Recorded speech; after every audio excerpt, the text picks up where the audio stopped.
ಎಲ್ಲರೂ ಇದ್ದೀರಾ ಇಲ್ಲಿ? ಅದರಲ್ಲಿ ಮುಂದುವರೆದಿರುವಂತವರ ಅನುಭವ ಅವಕಾಶದಿಂದ ಅವರು ವರಮಾನ ಸಂಪಾದನೆ ಮಾಡ್ತಾ ಹೋದಾಗ ಎಲ್ಲರೂ ಇದ್ದೀರಾ ಇಲ್ಲಿ? ಎಲ್ಲರೂ ಫೋನ್ ಅಲ್ಲಿ ಇದ್ದೀರಾ? ಇಲ್ಲ, ಇಲ್ಲಿ ಲೈವ್ ಆಗಿದ್ದೀರಲ್ಲ? ಓಕೆ. ಆಗ ಎಲ್ರು ಮತ್ತೊಮ್ಮೆ ನಾನು ಕೂಡ ಇವತ್ತಿನ ಪ್ರೋಗ್ರಾಮ್ಗೆ ಸ್ವಾಗತ ಮಾಡ್ತಾ ಇದ್ದೀನಿ.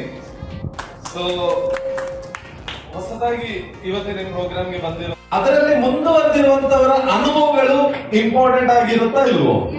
ಎಸ್, ಅದೇ ತರನೇ ಮೈ ಡಿಯರ್ ಫ್ರೆಂಡ್ಸ್, ಇವತ್ತು ನೀವು ಕೇಳ್ತಾ ಇರೋಂತ ಈ ಒಂದು opportunity my life style marketing ಅನ್ನೋ ಈ ಒಂದು ಬಿಸ್ನೆಸ್ ಅಲ್ಲಿ ಇದೊಂದು ಸಾಧ್ಯತೆಗಳು ನಿಮಗೆ ಹೆಚ್ಚು ತಿಳ್ಕೊಳ್ಳೋಕೋಸ್ಕರ ಮಾತ್ರನೇ ಅವಕಾಶದಿಂದ ಅವರು ವರಮಾನ ಸಂಪಾದನೆ ಮಾಡ್ತಾ ಹೋದಾಗ ನಿಮ್ಮನ್ನವರು ಹೇಗೆ ಕಾಣ್ತಾರೆ?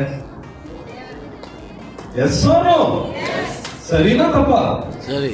ಅಷ್ಟು ಪವರ್ಫುಲ್ ಆಗಿರೋ ಆಪರ್ಚುನಿಟಿ ನಮ್ಮ ಕೈಯಲ್ಲಿ ಇರೋದು ಮೈ ಡಿಯರ್ ಫ್ರೆಂಡ್ಸ್. ಆಗ ಅಪ್ಪ ಇದನ್ನೇ ಹೇಳಿದಾಗ್ಲೂ ಅಮ್ಮ ನಿಲ್ಸಿಲ್ಲ.